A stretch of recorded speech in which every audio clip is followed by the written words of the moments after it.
I'm Marlene Bishop, 67. Retired nurse, mother of two, and every second Sunday of the month, my daughter comes over to check that I'm still alive. She calls it family dinner tradition. I call it walking into an exam room without knowing the questions. Last Sunday, I stood in my kitchen at 6:30 a.m., robe tied, just so. Kettle starting to hum on the fridge was my handwritten shopping list on the counter, sat my late husband Henry's wedding china. And by the door hung the same navy blue dress my daughter says makes me look 10 years older. The chicken needed 2 hours to marinate by nightfall. One of us would be sitting in silence, trying not to cry in front of the children before I go any further. Let me know where you're listening from and tap that subscribe button. If you've ever had to sit through dinner with someone who thinks they know what's best for you. I've lived in Lakeview nearly all my life, 40 years as a nurse. 2 children raised under a roof. I scrubbed and paid for myself. Henry passed 7 years ago after that. It was Octavia who said I needed to stay connected to family. So she started this second Sunday thing. She brings her husband, Barnaby, and the kids, Cordelia and Felix. They show up around 5. Stayed just long enough to make me question whether I raised her right. I still walk to the grocery store. Fresh Mart on Maple, 10 minutes each way. Don't like the bus. Not on weekends, too loud, too much pushing. The air was gray that morning, typical for October. I pulled my cart through the produce section, checked off potatoes, carrots, onions. Meat was trickier. Cordelia won't touch beef. Barnaby gets sick from pork, so chicken it is. Cheese was next. Cordelia wants sharp. Felix only eats the processed stuff. I stood there longer than I should have looking at both packages, wondering if it was always like this. The checkout line moved slow. A young mom ahead of me was juggling candy requests and a screaming toddler. I remembered Octavia at that age. Same eyes, same little mouth that could twist into a tantrum without warning. Back then, I thought those were the hard years. Turns out, I was wrong. I got home just after 10 and started the marinade potato casserole takes time, low heat once the food was going. I sat in Henry's old chair and ran through the evening in my head. Cordelia would barely look up from her phone. Felix would ask 100 questions about history class. Barnaby would say, "Little. Maybe compliment the curtains?" Octavia would correct everyone, including me. The call came at 2 Mom. "Barnaby, can't have wine today. Get cookies for tea." "Not crackers?" Felix says. "You always buy crackers. Cordelia's on a diet. Don't be offended if she doesn't eat and don't cook too much. We're leaving early." Barnaby's shift starts at 6 a.m. I told her I understood. Hung up the phone, looked at the chicken in the oven and thought, why even bother? But I did what I always do.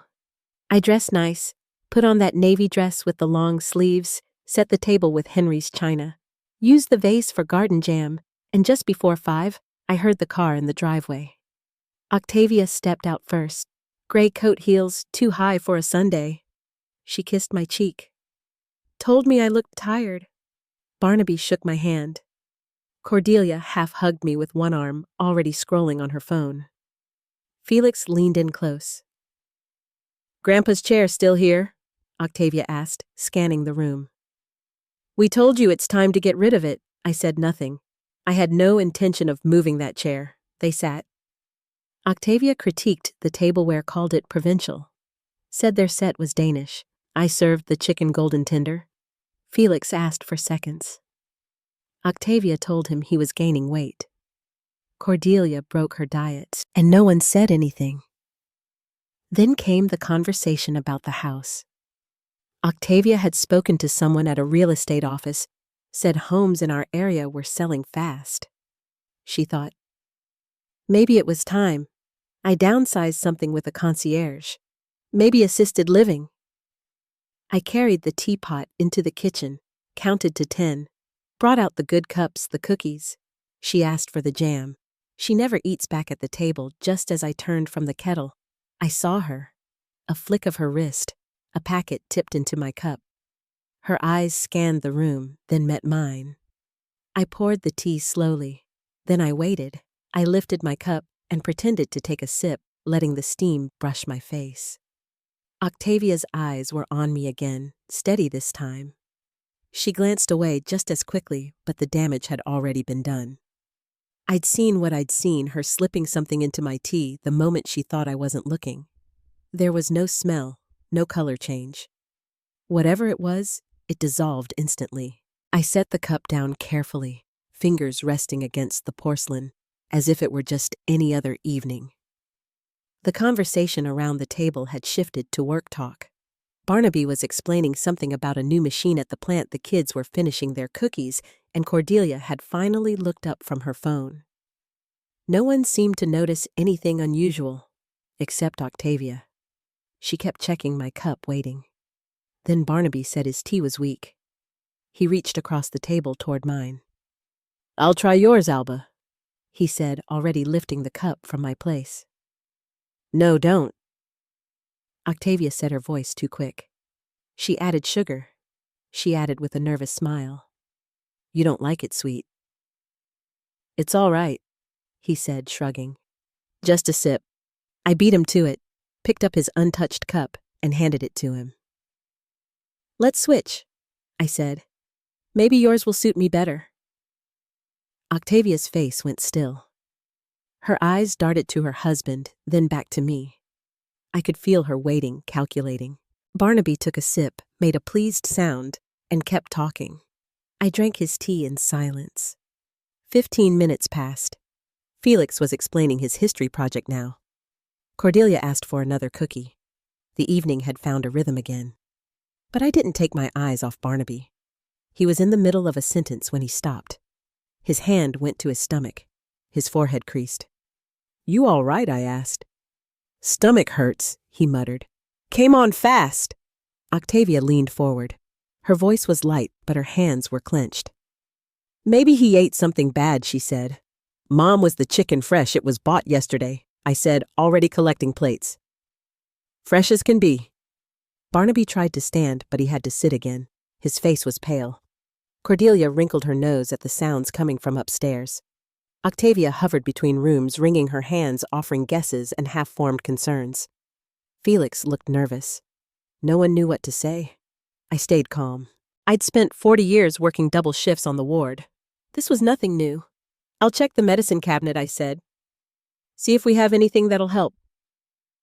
Upstairs, Barnaby was gripping the bathroom sink, sweat across his temples. He tried to smile. "Sorry about this," he whispered. "Something's come over me." I gave him the charcoal tablets and a glass of water. He nodded in thanks. I waited until he was steady enough to move. When I came downstairs, Octavia was pacing near the front window. "How is he?" she asked. "Not good," I said. "You should head home." Yes, she nodded, waving the kids to get their coats. "Maybe it's a virus. Or something in the food." I don't understand. Neither did Cordelia. She looked concerned for once, her phone still in her jacket pocket. Felix stood by the door with his backpack on. I helped Barnaby into his coat. His hands were shaking. "Thanks for dinner," he murmured. "I'm sorry for all this." "Don't apologize," I said. "You just get well." Outside, Octavia fussed over the car, adjusting his seat, checking his belt, smoothing down his jacket. When she came back toward me, she lowered her voice. "I'll call tomorrow," she said. "Maybe something was off with the groceries." "You should check the expiration dates." "I will," I told her. "I'll check everything." She hesitated, like she wanted to say more. Then she turned and left. I watched the car disappear around the corner before closing the door. The house fell quiet again. The teacups were still on the table. Mine was empty. So was Barnaby's. I picked his up and sniffed it. No smell. Nothing at all. In the kitchen, I filled a glass with water, held it for a moment, and drank it slowly. My pulse was steady. No shaking. No nerves. Just the same practiced calm I'd used my whole career. But something was different now. Something had broken loose. I sat in Henry's chair, the same one Octavia always wanted me to throw away. I closed my eyes and thought of her as a child, bright, clever, always just a little too sharp for her age. Back then, she was the kind of girl who could talk herself out of anything. She knew how to tilt her head, how to perform sincerity like it was second nature. The phone rang. I didn't look at the screen. I already knew it was her. "Hi, Mom," she said. "How are you?"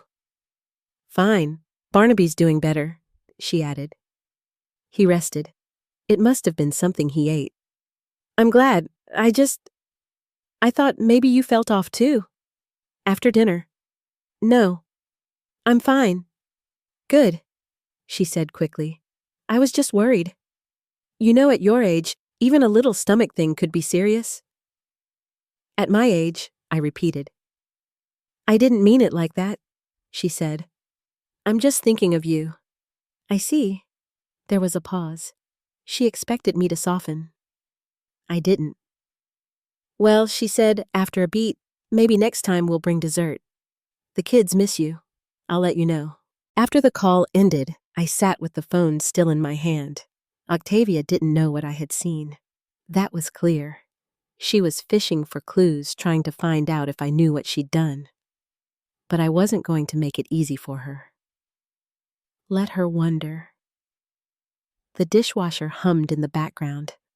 I loaded the dishes, wiped the counter, folded the linen napkins back into their drawer. I was still doing the chores of a host, even after what had happened. At midnight, I was still awake. The memory played over and over, the flick of her wrist, the sound of Barnaby's voice, the panicked way she'd tried to cover her tracks. I went downstairs, boiled water, just to have something to do, and stood at the window. The yard was dark. Henry's garden was losing its leaves. Something had shifted, and now it was my turn.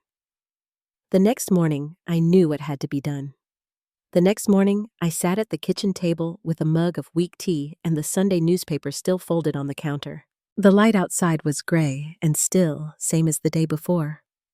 I hadn't slept much.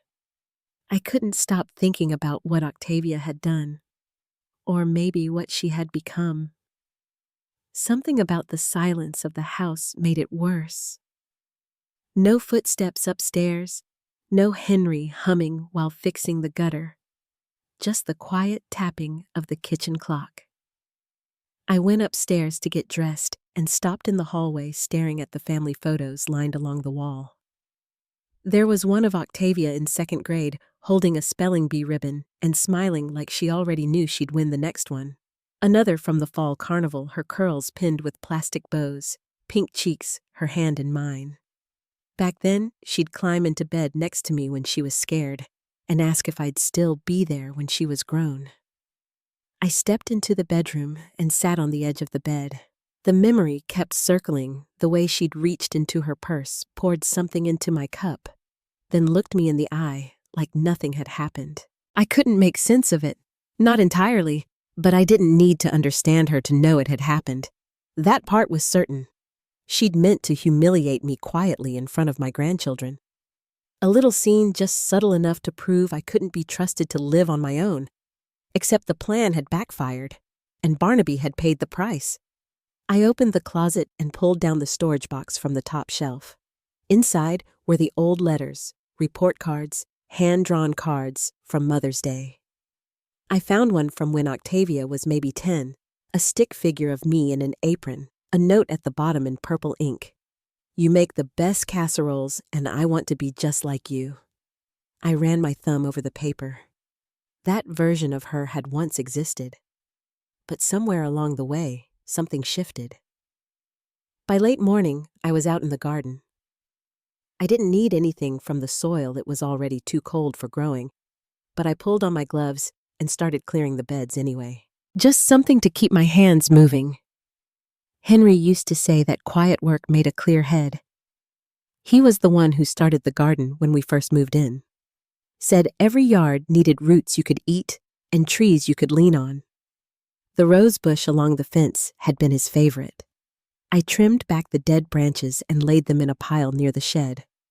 Around noon, I went back inside and reheated some soup. I kept thinking about how many times I'd overlooked Octavia's sharp words over the years. brushed off her comments about my clothes, my meals, even the way I set the table. Just trying to help Mom, she'd say, smiling, in that tight way she always did. You'd be happier if you just listened. It was easier for a long time to let it pass. I thought I was keeping the peace. I thought she'd grow out of it. But it never really stopped. When her father passed, she started visiting more often. Not out of comfort. She came with lists of doctors to see, groceries to buy, subscriptions I should cancel. She asked for bank statements. She offered to take care of my insurance. She looked around my home like it was an inventory. At first I told myself it was concern, but then I noticed how she spoke to me when the kids were around. Like I was something fragile. Like I wasn't really there. That evening, I sat in Henry's chair with a notepad in my lap. I listed out the past 3 years every time she offered to step in, take over, rearrange. Every time I'd said yes, when I should have said no. The list was longer than I expected. I hadn't realized how often I'd gone quiet to keep the room steady. The phone didn't ring that night, and for once, I didn't expect it to. The next day, I dusted the hallway shelves and took a walk to the post office. It was cool out, and I wore Henry's old wool scarf.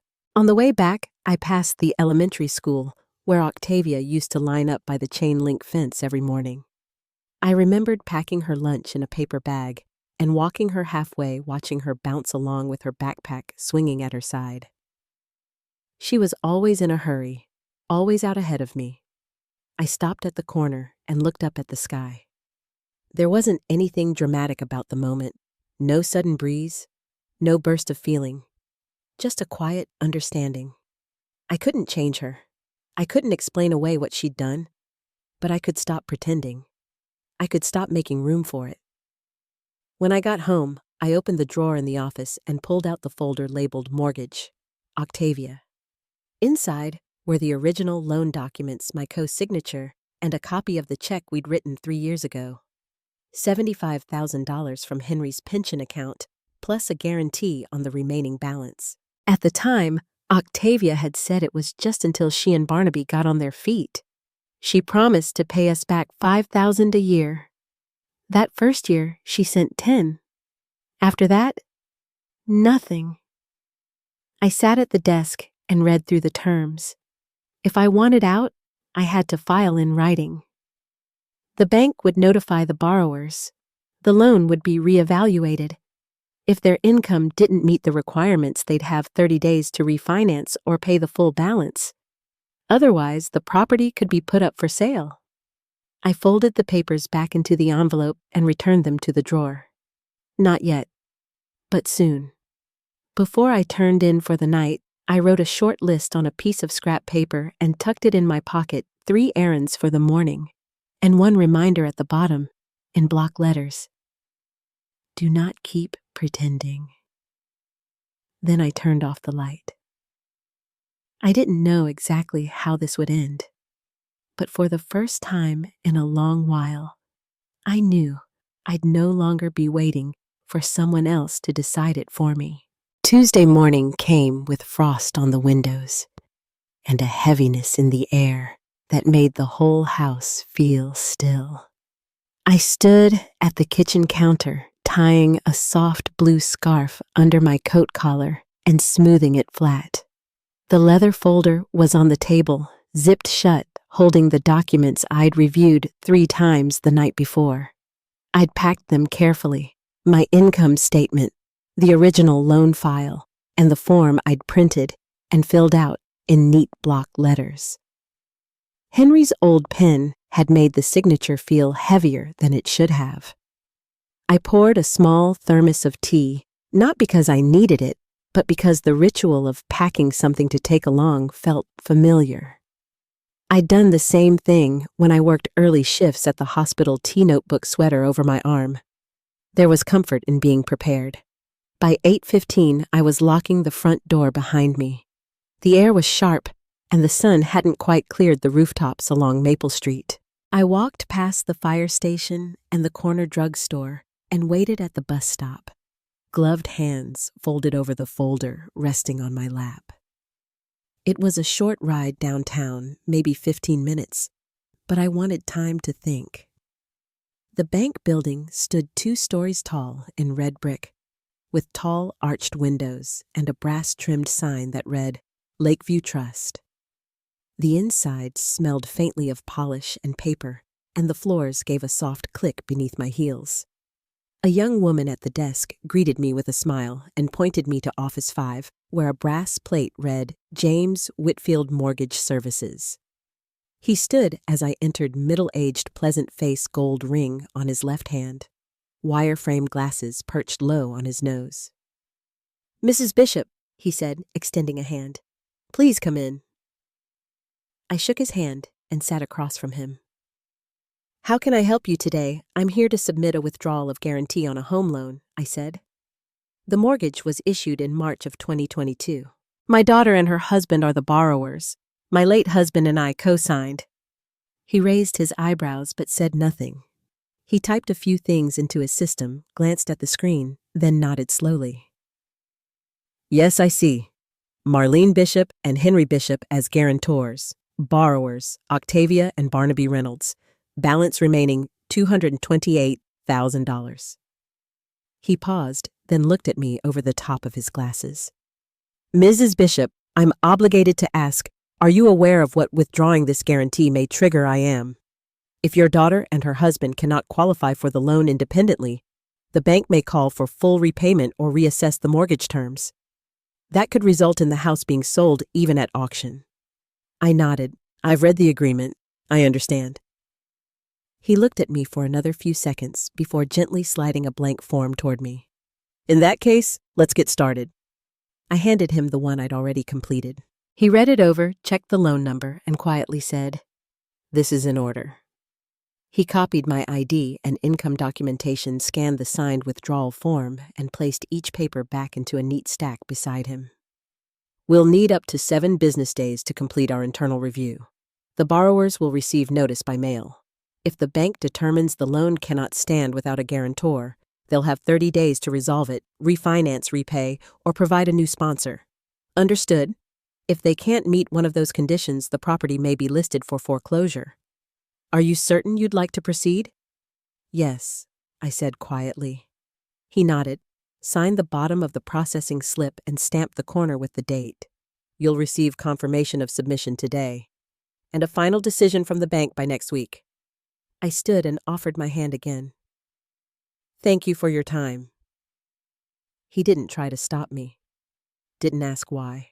Just returned the handshake and said, I hope your family finds a resolution that works for everyone. Outside, the sun had climbed just above the old town square. I crossed the street and walked past the diner, past the hardware store, where Henry used to buy screws and garden gloves, past the bookstore with the crooked flag in the window. Back home, I hung up my coat and placed the leather folder back in the top drawer of the filing cabinet, now one document lighter. The house was quiet, still, but I didn't feel uncertain. The choice had been made. The call came 5 days later. It was late morning. I had just returned from the grocery store and was unpacking a small bag of oranges when the phone rang. I saw her name on the screen and wiped my hands on a dish towel before answering. What does this mean? She said, before I could say hello. Her voice was low-tight. Good morning to you too, I said calmly. We got a letter from the bank, she said. You withdrew as our guarantor. Is that true? It is. There was a pause. I heard her breathing on the line. You can't just do that. That house depends on that agreement. We don't qualify without you. I'm aware. Why? What have we done to deserve this? I thought you might be better off managing things independently. Another pause. Longer this time. This will ruin everything. The kids, their school, our plans. Everything depends on that house. I'm sure you'll figure something out, I said. We're coming over, she snapped. Right now. As you wish. The line went dead. I hung up the receiver and set the last orange in the bowl. Then I went to the living room, drew back the curtains, and sat in Henry's chair. I folded my hands in my lap and waited. I heard the car pull up exactly 90 minutes later. Doors shut fast and firm. Then the sound of footsteps. The front door opened without a knock. Octavia's heels struck the hardwood like a drumbeat. "What are you doing?" she demanded, arms folded across her chest. Barnaby came in behind her, more hesitant, slower. He closed the door gently. "Hello, Barnaby," I said. "Octavia, have a seat."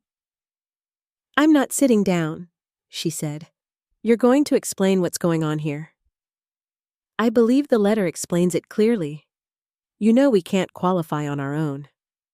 Without you, the bank's going to call the loan." "I know. You're taking our home from us." "No. The home is yours. The loan is yours. You'll need to make other arrangements." She looked at her husband as if expecting him to say something. He didn't. I watched her face shift from anger to confusion, then to something closer to disbelief. "You've always helped us," she said softer now. "Why are you doing this?" I stood and walked to the window.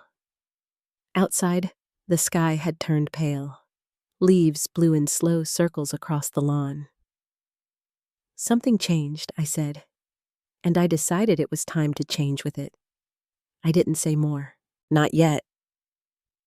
That part was still coming. Octavia stayed standing in the middle of the living room, her arms still crossed, her breath coming quick. Barnaby had taken a seat on the far end of the couch, hands clasped between his knees, eyes lowered. He hadn't said a word since they walked in. I sat back down in Henry's chair, facing them both. "I just don't understand," Octavia said, her voice tighter now, quieter. "Why would you do this without talking to us first? You know we can't fix this on our own." I folded my hands in my lap. I've spent the last few years listening to a lot of talking, Octavia. I think it was time to act. Her jaw clenched. "So, what, you're punishing us? Is that it?" "No. I'm removing myself from a situation that hasn't been respectful or kind. That's all." Barnaby finally looked up. "Marlene, can I say something?" Octavia whipped her head toward him, but he kept his eyes on me. "Go ahead," I said. He rubbed his palms together once as if trying to warm them. I didn't know she was going to try something like that at dinner. I swear, I would have stopped it. Octavia's face darkened. "Barnaby." "No, Tavia," he said. "I've stayed quiet too long. I saw what you did and I didn't stop it. I'm not proud of that, but I won't keep pretending like it didn't happen." She stared at him like he'd slapped her. He turned back to me. "She poured something into your cup. I think it was one of those herbal relaxants from her cabinet, just enough to make you a little sleepy or off balance. She said it would highlight the point that you needed supervision." I should have stopped her. I didn't. "I'm sorry." I nodded once. "Thank you for telling me." Octavia's voice rose. "You're going to throw me under the bus in front of my own mother?" Barnaby shook his head.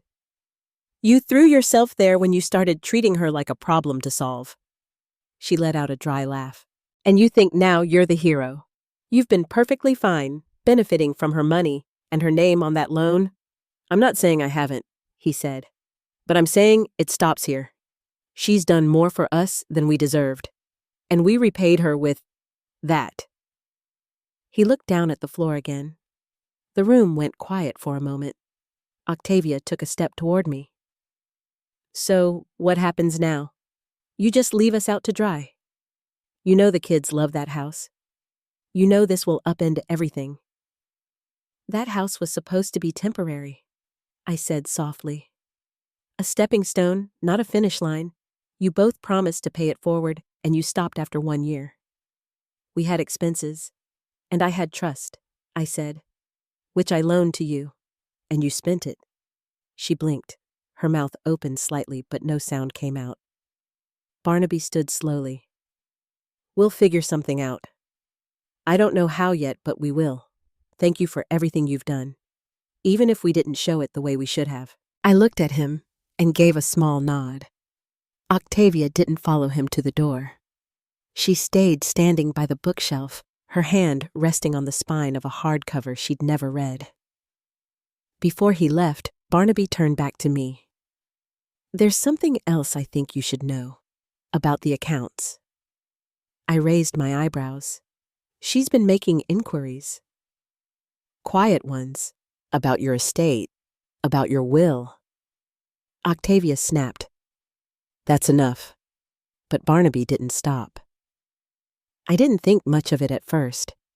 She said she was just trying to make sure things were in order, but then she started asking about how joint tenancy works, whether anything could be redirected, whether you'd already made arrangements. My chest tightened slightly. I kept my voice even. "I see. I just thought you should hear it from me," he said. "I don't know what she planned, but it wasn't just the tea." It went deeper. Octavia turned on him. "You're unbelievable. And you're caught," he said quietly, then walked out and shut the door behind him. She stood there for a few seconds, then finally turned back toward me. "You've ruined this family," she said. "No," I said, standing up slowly. "You made choices, and I've simply made mine." She didn't answer, just stormed past me and out the front door, slamming it behind her. I stood alone in the living room, looking out at the street where her car had been parked. A breeze had picked up, sending a few brown leaves skittering across the porch. That night, I pulled out the blue notebook I kept in the side drawer and made a list. Not chores, not errands, just a quiet inventory of what I still had: my home, my peace, my name. The people who still treated me with care. Then at the bottom, I added a short sentence: "You don't owe anyone your silence." The next day, I called my lawyer. It was a Thursday morning when I met with Janet Weiss, the estate attorney Henry and I had worked with since before he retired. Her office hadn't changed much, same brass lamp on the corner of her desk, same framed sketch of the courthouse above the bookshelves. She offered me tea, but I just asked for water. My throat had been dry all week. We sat across from each other in the quiet, and I handed her the folder with the mortgage documents.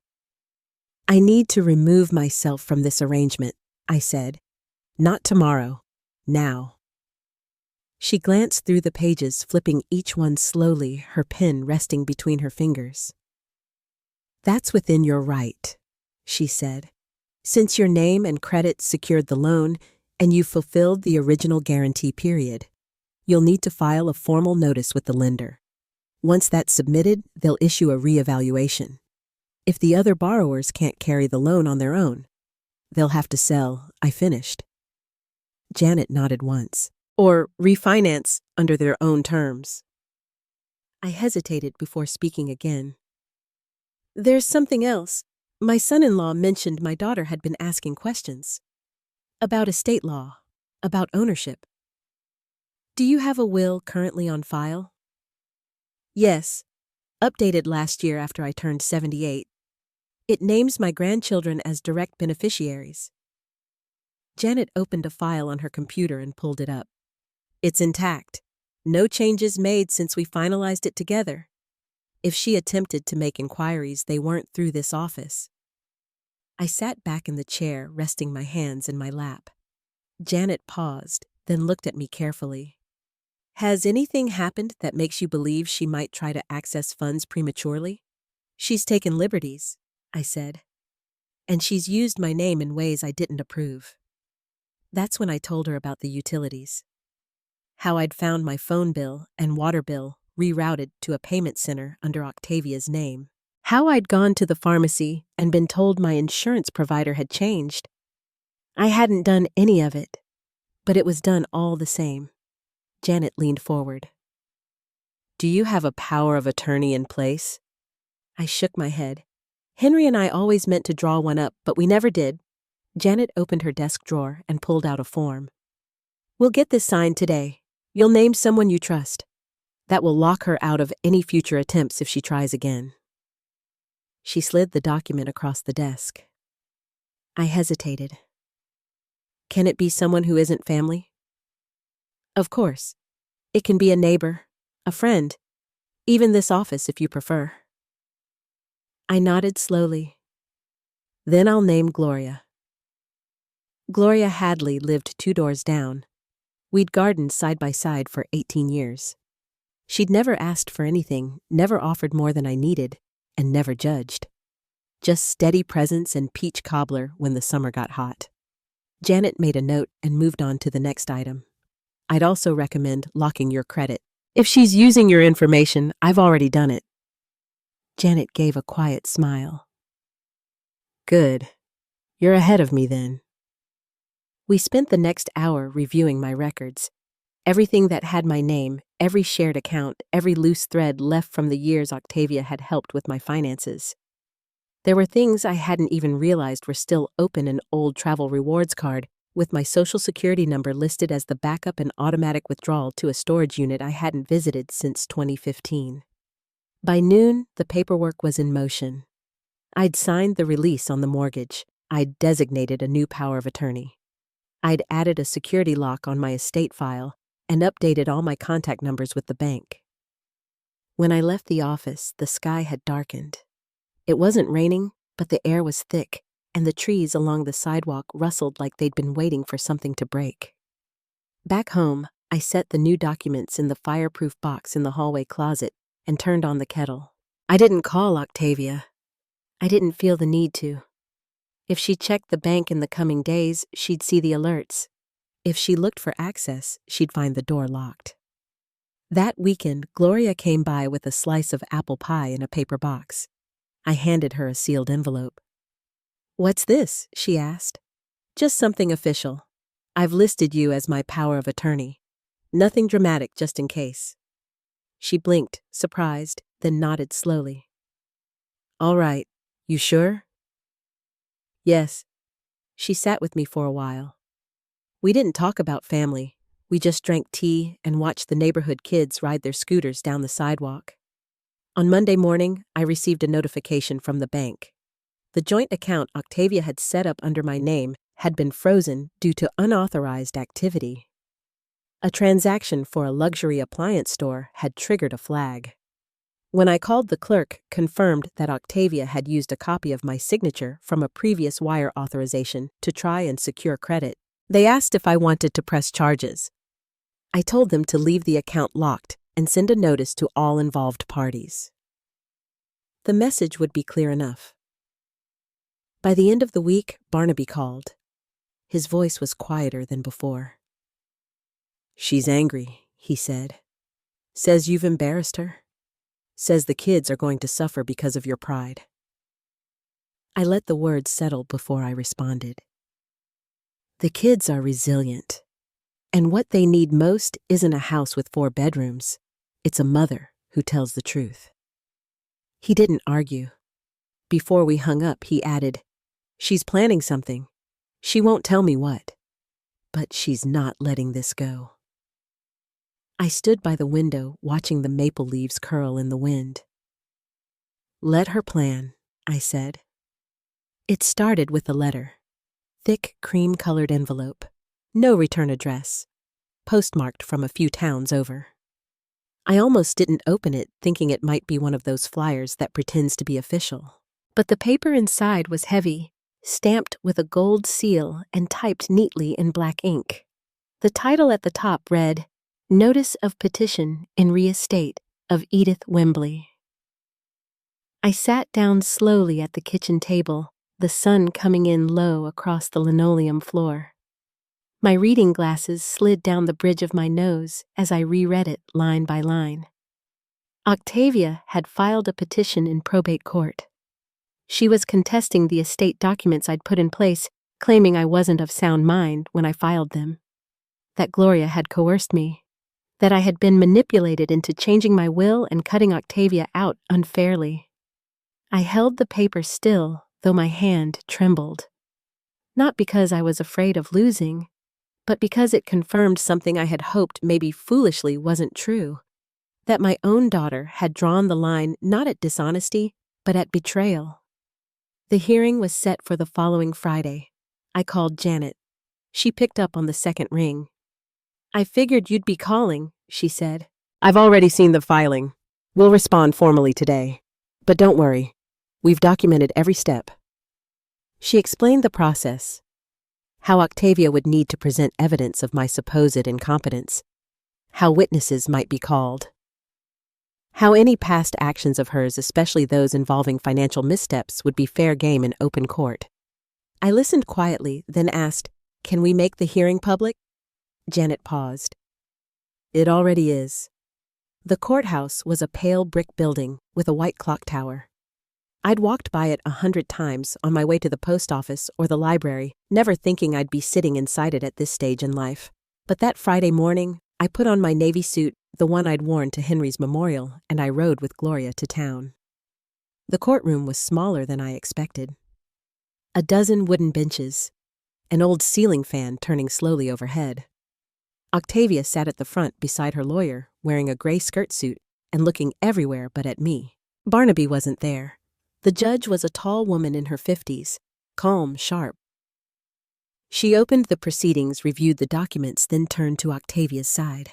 Her lawyer stood and began listing the reasons for the petition: alleged confusion in financial records, inconsistencies in my signature's supposed signs of diminished mental capacity.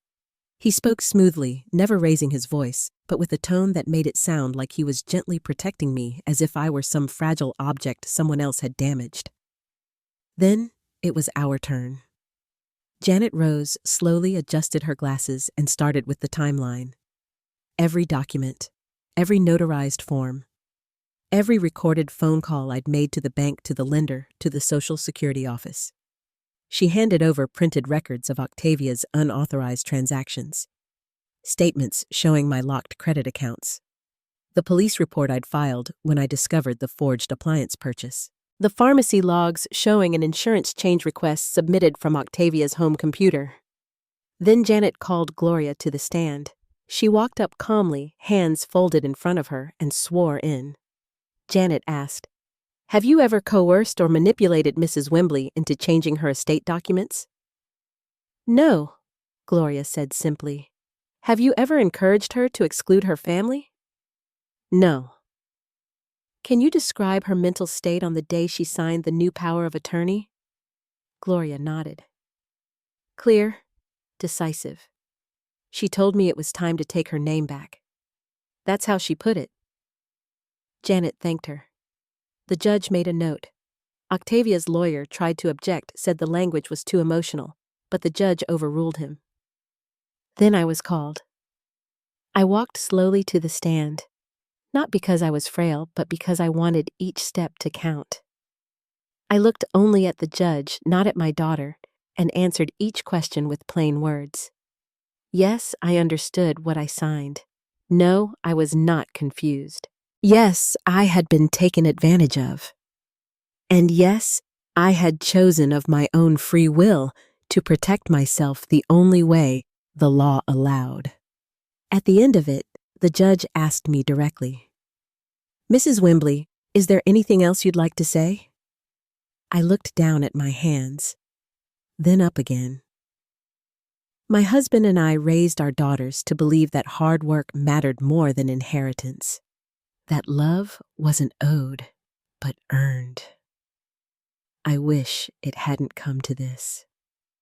I wish my daughter had loved me more than she loved my money.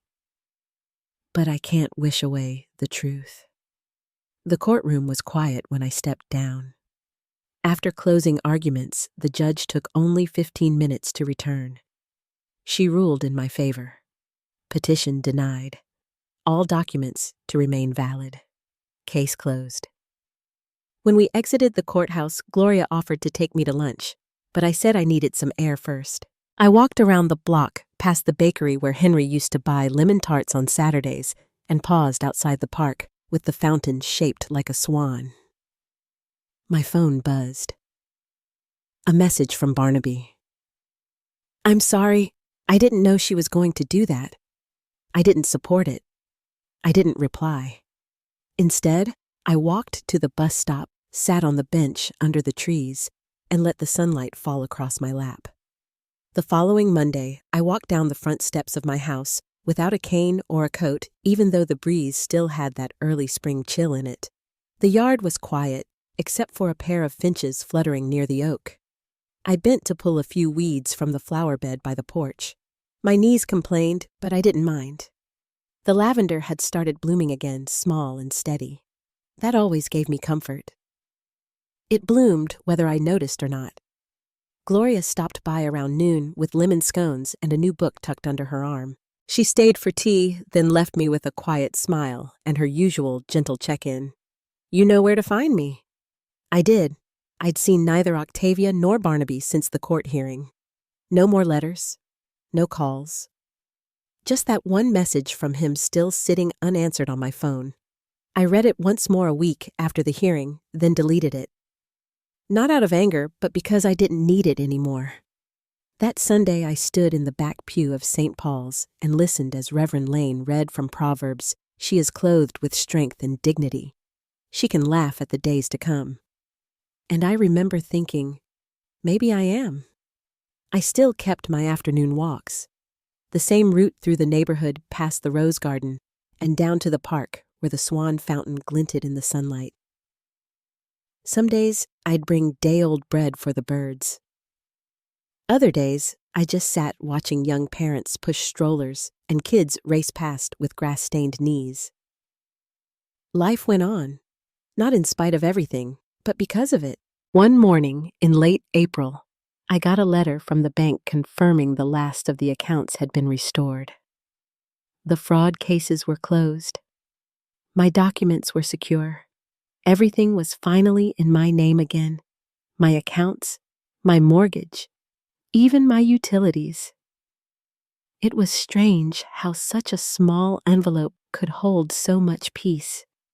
I tucked it into the kitchen drawer, next to Henry's old fishing license and the birthday cards from years gone by. Not because I needed a reminder of what had happened, but because sometimes even justice belongs beside the soft memories.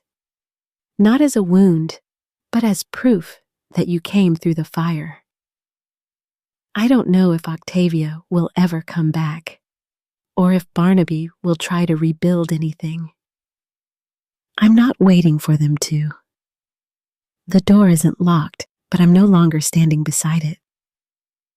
I'm inside now, at peace with the quiet, with the lavender, with the rhythm of my days. You spend your life hoping your children grow into people who carry forward the best parts of you. Sometimes they do, sometimes they don't. But dignity, well, dignity is yours to keep or to lose. And I decided long before any court hearing that I wasn't handing mine over. If you've ever had to take back your life, one paper, one decision, one breath at a time, then you know. It's not about winning. It's about remembering who you are when no one else is watching. Thanks for listening. And if you've made it this far, I hope you'll share your story too, or pass this along to someone who might need a reminder that it's never too late to reclaim your own name.